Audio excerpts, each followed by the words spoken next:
And we think if we can just fix ourselves, that we can have someone love us, that things will go our way, and that all will be fixed. Welcome to the Black Mother Wound podcast, where we center the stories of Black women as we heal from the painful relationships with our mothers. Welcome back to the Black Mother Wound podcast. I'm your host, Jennifer Arnice. What is happening, y'all? Let me start first by apologizing for missing a week. Life was lifing and time got away from me. It is a full-time job. That's not my actual full-time job, but it's all good. And I'm back. So I apologize for the delay in the episode. Also, before I move forward, I have to send a huge thank you. And this, I don't even know what to call the appreciation I have for you all because of the outpouring of support since I launched my YouTube channel. It has been overwhelming. It has been incredible. It has taken some time to get used to. Okay, so y'all know how you feel like you're the only one going through it, right? So I know I'm not the only one, but I am consistently shocked and surprised by how much this work resonates with you all and the need for it becomes more and more apparent. But you all have really shown out. Like the first video that I posted, that was probably 2 months ago, is at 93,000 views. That's almost 100,000 views in less than 2 months, right? So thank you for the comments. Thank you for the encouragement. Thank you for the acknowledgement. Thank you for the appreciation of what I'm doing, because we all really are in this together. And I sometimes, and y'all know I always say this, I wonder, like, is anybody going to get what I'm saying? Like, I still feel like that sometimes. I know it's what I need to hear. And it feels good to know, like, the fact that you all see me is healing for me, because y'all know I'm still in this healing process.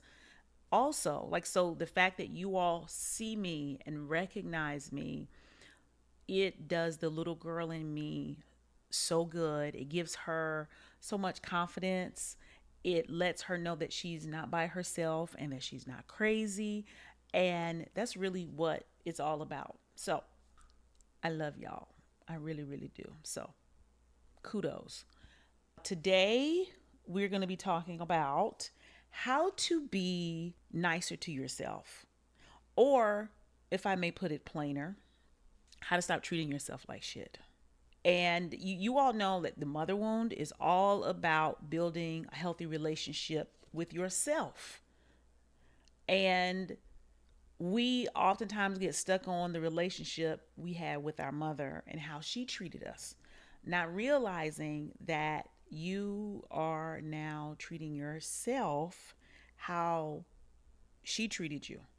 You are treating yourself how you say you won't allow anybody else to treat you. If you're on the audio, you can't see me wagging my finger and twisting my neck around. And what is really incredible that I come to find working with my clients and my students is when I turn that finger on them and we get honest about how we treat ourselves, right? And I know why we do it. I know that is really rooted in how our mother treated us.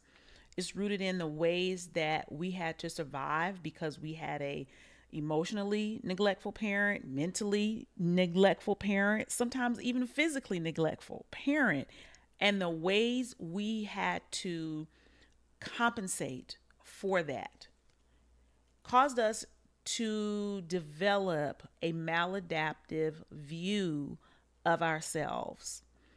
And that view tells us that we have to be right all the time, that we can't make mistakes, that we're a burden, that we're a nuisance, that nobody really likes us, that everything's going to be hard for us, nobody's going to support us. And we blame ourselves for that. It's like there's something wrong with us that we need to be constantly fixing in order for those things to change. And we're doing it because we want to prove our own worthiness.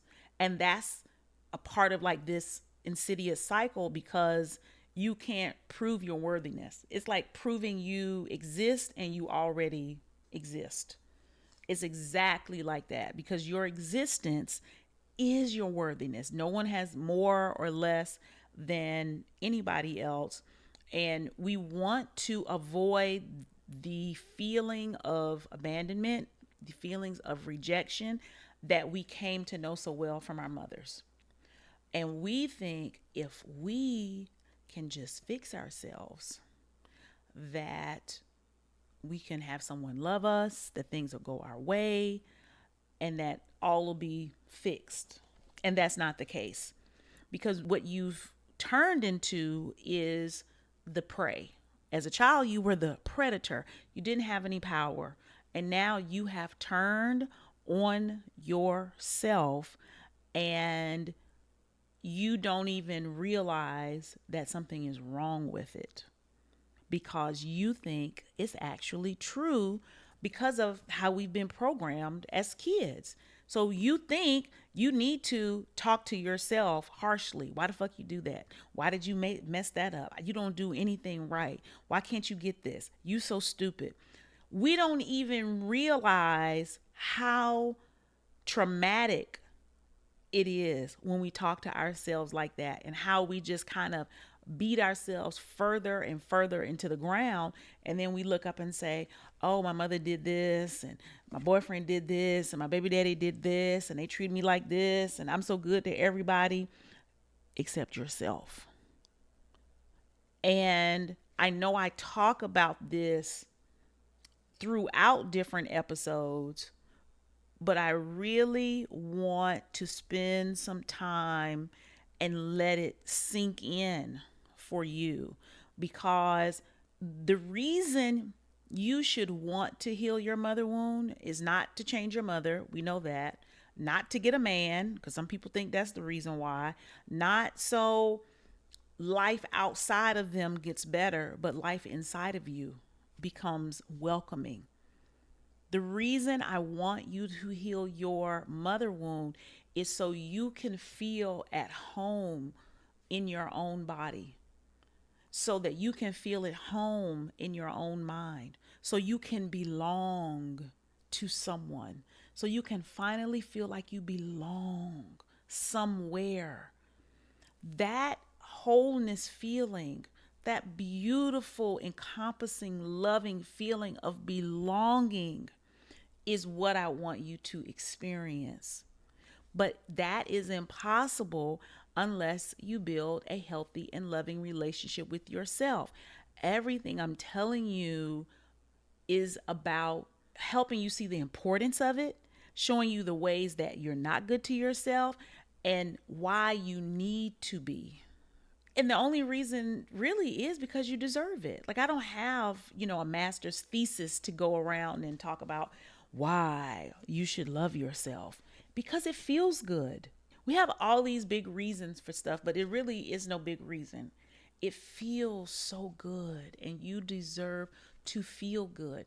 You deserve to hear loving words. You deserve to experience acceptance. You deserve to experience being nurtured and cared for and loved on and prioritized. And these are all things that we spend so much time thinking about how we want them from someone else, but we spend so little time on how to give them to ourselves. And somehow we think it has to come from someone else. That's the codependence. I'm going to be good to someone else. And then in turn, they'll see how good a person I am for being so good to them. And then they'll be good to me. And then when that doesn't happen, your ass is mad. When you're being good to another person, what they see is, oh, she likes being good to me. I'm going to let her keep being good to me. It doesn't trigger, oh, I'm going to be good back. And it's actually, and I've probably talked about this before, really a form of manipulation. I'm going to be nice to you so you can be nice to me. Thinking the power of love is an external power. But that's because we've been longing to get it from our mothers for so long, from her, that outside love that we think is just got to come from the outside, from somewhere else. And I feel like I'm busting a lot of people's bubbles sometimes when I'm telling them, like, no, the love has to come from you. It's like they don't want to hear that shit. It's like, I don't want to hear that it's got to come from me. I want to hear that it's got to come from somewhere else, because we think our love is powerless. Because again, we learned that in childhood. Like, I loved my mother. I would do anything for her. I cared for her. I was there for her. It didn't mean anything. So we believe our love is powerless, except for if I can get someone to give me love in return. We think that's the only power that our love has. And our only true power in loving is loving ourselves. And really, even though this shouldn't be your motivation, the more you love yourself, the better you treat yourself, the more healthy the relationship is you have with yourself, the more likely you will be to have healthier relationships with other people. Platonic relationship, work, family, all of those things. It doesn't mean you change others, like the people you want to love you because I'm good to myself. Now they're going to love me. That's still manipulation. But finding the people, attracting the people who can care for you in the ways that you feel are important. That's what I want you to be thinking about. And I'm gonna take it back because I talk about loving yourself. Let's start with liking yourself. Because loving yourself can feel like jumping off the deep end into like 12 feet. When liking yourself is like you're on the shore, you're getting your feet wet, you're sitting in the shallow end, you're getting used to the waves. Because oftentimes we don't even like ourselves. And you think you like yourself, but if you think about the way you talk to yourself, do you like yourself? Right? You like, oh, you look fat in that. You look ugly. Oh, you should have done that. That was dumb. Why didn't you do that?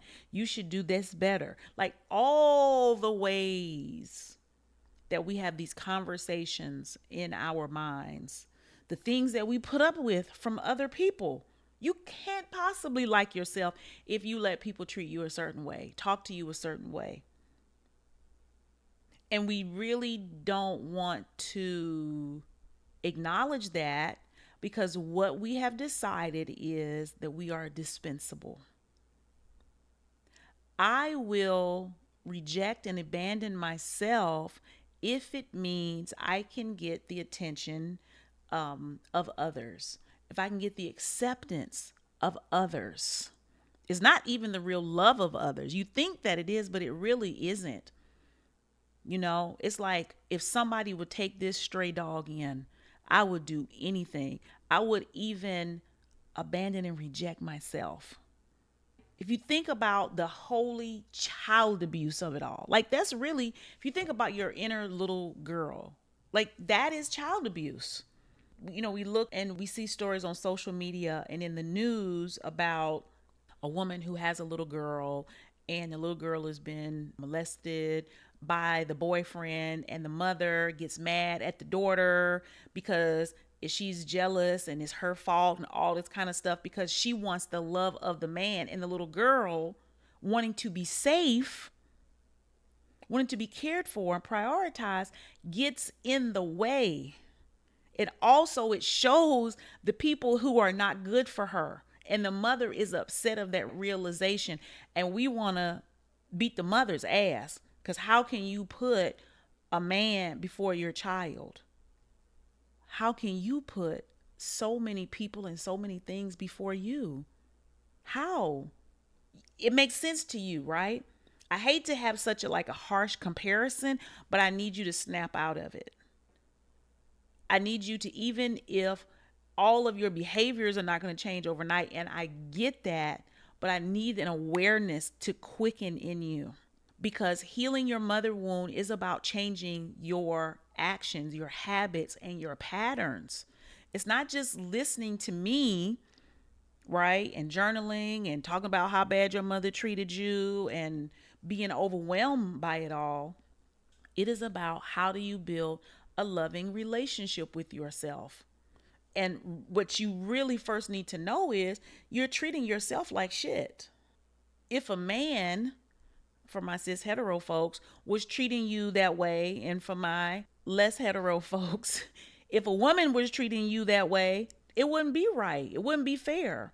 But the way you treat yourself, you have found a reason for it.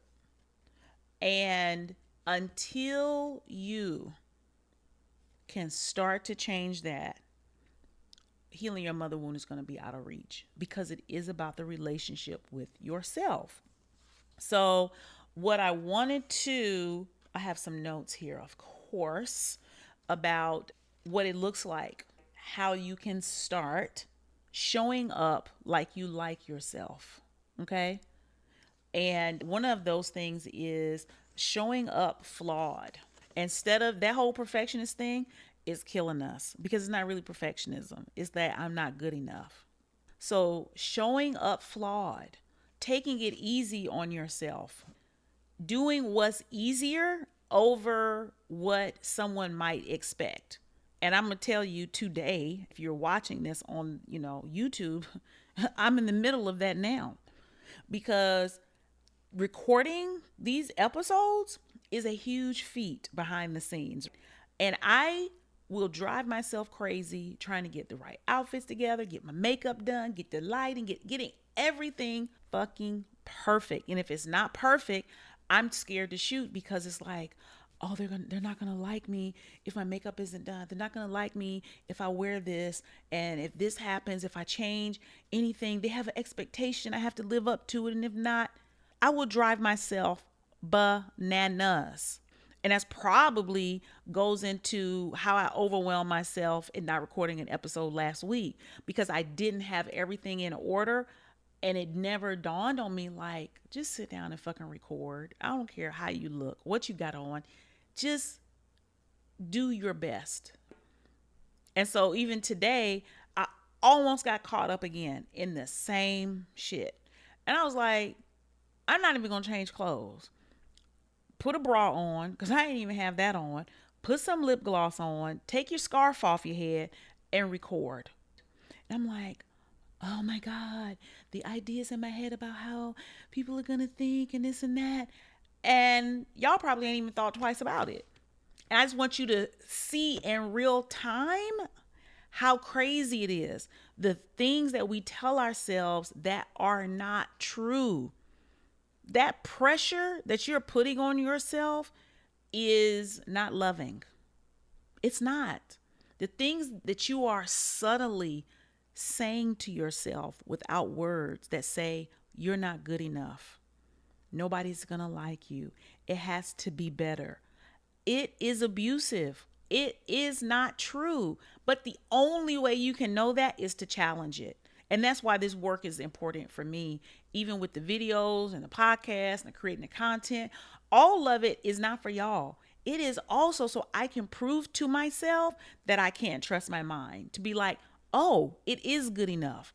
Oh, it does work. Oh, I do have good ideas. My execution on my ideas around this work is a form of self-love. It's a form of me saying, you're good enough, right? It is saying, even if it's not perfect, even if the color isn't right, if the volume isn't, perfectly mixed and stereoed up and all that kind of stuff, it still is okay. You are enough. I have to continually do that. And so that's why I'm telling you, you have to do the same thing. Whatever it is in your life that you're not doing, don't do it so you can be successful and the best at it. Do it so you can prove that you're enough. And don't wait until it's perfect to do it. Just fucking do it. Be terrible at it. That's why I tell people in creating content, be bad at it. Be bad at it for a year or two. I was bad at it for years. I look back at Facebook memories. I'm like, oh, girl, you posted that? You looked horrible.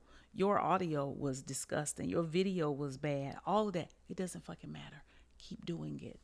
Keep recording, keep talking, keep drawing, keep learning, whatever it is, and then put yourself out there. And it's not for them. It's not because other people will accept you. It's because you accept you. You accepting yourself, where you are, how you are, is one of the single greatest gifts you can give yourself, because it's what you wanted from her. If she just would have accepted you the way you were. It seems so simple for her to do it, right? Like, she's your mother. Why couldn't she just see you and accept you? And now I say the same thing to you. Why is you for yourself? Why can't you just accept yourself? But it's not that easy, is it? And I'm saying that to throw that in as a moment of grace, not to denote or get away from accountability, but how hard it really, really is. But it's so important. It seems like a topic like, okay, you're going to talk about this for 30 minutes or whatever. Yes, you learning to like yourself, because 99% of the shit you say to yourself and about yourself is probably not true. It's how you see yourself, but it's not a fact. And so when I talk about showing up flawed, it's hard, but it's necessary. And so here's some other things that you can do to like yourself before you love yourself. Listen to yourself. Think about how you want somebody that you got a crush on to treat you. You know what I'm saying? You want them to listen. Listen to yourself. Listen to when you're hungry. Listen to when you're sleepy. Listen to what you need. Listen to when you want to go home. Listen to when you don't like something or someone. Listen and respond to those things. That's how you prioritize your needs. Okay? That's how you show yourself that you like yourself. Keep your word. When you say you're going to do something for you, do it. Because you know you be keeping your word when you're talking about doing something for somebody else. Keep your word to yourself. That's how you build trust. And when you have trust, that lets you know, oh, I can trust her. Oh, I like her. She must like me. Be curious instead of being critical. These are relationship building techniques that people use in a framework of in a romantic relationship. But in this relationship you have with yourself, it's the same thing. Be curious about when a certain feeling or view or perception comes up, a desire. Instead of hitting it over the head with a hammer, be curious about it. Think about how you would talk to a little girl, right? Well, what made you say that? Well, where did you see that out at? Well, how does it make you feel when you think about that thing? Let your thoughts have a space that's safe and that's free, that doesn't have judgment and that doesn't have criticism, that's not thinking about how other people will perceive you. Oh, you can't think that. You can't do that because they're going to think this. They're going to think you crazy. They're going to think you lazy. They gon'. Who the fuck is they gon'? They gon' worry about their own business. And really, they're not thinking about you. All the people you think thinking about you are not, because they are worried about their own life. Okay? What else? Attending to your needs. That goes back to listening to yourself. You will know what your needs are when you begin to listen, because the little girl in you is always telling you. You just need to stop ignoring her. Acknowledging your emotions, how you feel, learning what those emotions are. Google an emotional wheel and see what comes up and start to learn how you really feel. Are you angry or are you just frustrated? Are you frustrated or are you sleepy? Are you sad or are you disappointed? And all of these little nuances in your emotions make a difference. That's how you get to know yourself. You get to know, oh, this thing will make me feel overwhelmed. Oh, when I do that, I feel afraid. Oh, I feel alone when that happens. I love an emotional wheel because it just gives you a really amazing vocabulary so you can communicate better with yourself. Again, that's how you build a healthy relationship with yourself, right? And lastly, I would say have fun. Being lighthearted, Having levity, not taking everything so serious, is a way to help you relax so you can be yourself and you can know that you're safe with yourself, that you can be silly and you can be childish and you can be goofy and creative, and that is okay. This is hard for a lot of us. It takes a lot for us to let our hair down. And you think like it's a frivolous thing. What's that got to do with it? It's a really big deal. Joy is a part of the reparenting process. Having fun is a part of the reparenting process. Imagine being with someone that you feel comfortable enough to be silly and be goofy and to play around. That's a wonderful gift. And we want it from somebody else, but we don't think about having it from ourselves. Okay? So think about that. Think about the ways in which you want to have a better relationship with yourself. Challenge your ideas about your self-treatment, the ones that you think are right. Even if you think they're right, they're coming up right now. I want you to pull out, a pen and a piece of paper and write them all down. The things that you know, and even the things that you think, well, they might be true, and figure out another way to go about it. Another way you can treat yourself in order to still get the same results. If you want to accomplish a goal, beating yourself up is not the way to do it. Can you be more encouraging? Can you be more soothing? Can you be nurturing? Can you be more attentive to your needs so that you can be more productive versus abandoning and rejecting your needs to be more productive? In the long run, which do you think would benefit you more? These are just some oohs. I never thought about that. Because you have to start changing your behavior. I want you to get out of going around and around in your mind and start taking actions to alter your behavior, and starting with yourself. How you treat yourself is the number one place to start new habits. And the ways that it will benefit you are so numerous. Okay? So that's all I got for y'all today. Guess what? I'll be back next week. Thank you so much for being here. If you're watching this on YouTube, please like, share, subscribe, and comment. If you are listening on the podcast, please leave a comment. It goes a long way in building this platform and this community. I love you all so much, and I will see you next week. Thank you for listening to the Black Mother Wound podcast. I hope you enjoyed today's episode, and make sure you comment, subscribe, and rate the show. You can keep the conversation going over on IG at Black Mother Wound, and click the link in the show notes to download the free Mother Wound Healing Guide. See you next week.